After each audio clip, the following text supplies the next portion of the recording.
સુરતના ભેસ્તાન ખાતે નોંધાયેલ હત્યાના ગુનામાં સંડોવાયેલ આરોપીઓને ગણતરીના કલાકોમાં જ ભેસ્તાન પોલીસે પકડી પાડી પ્રશંસનીય કામગીરી હાથ ધરી છે. ભેસ્તાન વિસ્તારમાં 20 ઓગસ્ટની રાત્રે જૂની અદાવતમાં 35 વર્ષીય મોહમ્મદ સલમાન સૈયદની ચપ્પુ છરા જેવા હથિયારોથી હુમલો કરી હત્યા કરવામાં આવી હતી. ઘટનામાં અન્ય 3 વ્યક્તિઓને પણ ઈજાઓ પહોંચી હતી. ફરિયાદના આધારે ભેસ્તાન પોલીસે હત્યાનો ગુનો નોંધ્યા બાદ ગણતરીના કલાકોમાં જ કાર્યવાહી કરી શોભાન ઇસરાઇલ શાહ, શાહિદ ઉર્ફે લંબુ શેખ, શાબીર મોઇસ શેખ, મોબીન ઉર્ફે પુરો મોઇસ શેખ અને સમીર ગફાર શેખને ઝડપી પાડ્યા હતા. પોલીસે આરોપીઓ સામે ભારતીય ન્યાય સંહિતા સહિતની સંબંધિત કલમો હેઠળ ગુનો નોંધી વધુ તપાસ હાથ ધરી છે.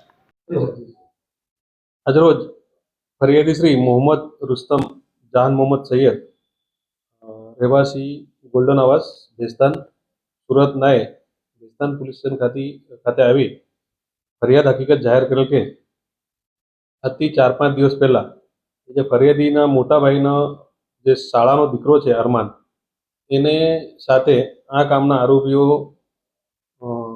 નાના છોકરાઓ બાબતે ઝઘડો થયેલો.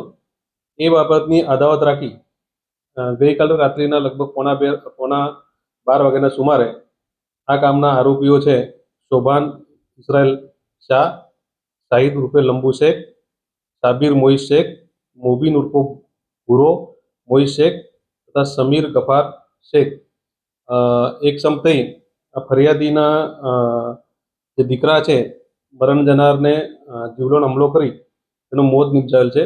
ઉપરાંત ફરિયાદીના જે અન્ય એક દીકરા છે એને પણ ઈજા પહોંચાડેલ છે.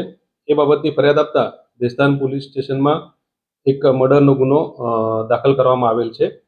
હાલ આ બાબતે જે ગુનાવાળી જગ્યા છે ત્યાંથી એક છરી પણ રિકવર કરવામાં આવેલી છે અને આ ઝઘડામાં જે આરોપીઓ છે એ પૈકી શોભાન ઇઝરાયલ શાહ તથા શાબીર મોઇસ શેખ એ પણ હોસ્પિટલાઇઝ છે, એમને પણ ઈજા થયેલી છે સામસામે. બાકીના જે 3 આરોપીઓ છે શાબીર, શોભાન તથા સમીર, એ લોકોને ભેસ્તાન પોલીસે તુરંત ડિટેન કરેલ છે અને એ લોકોને ધરપકડ કરવાની કાર્યવાહી ચાલુ છે અને વધુ પુરાવા ભેગા કરી એ લોકોને આવતીકાલે પોલીસ કસ્ટડીમાં તજવીજ કરવામાં આવનાર છે.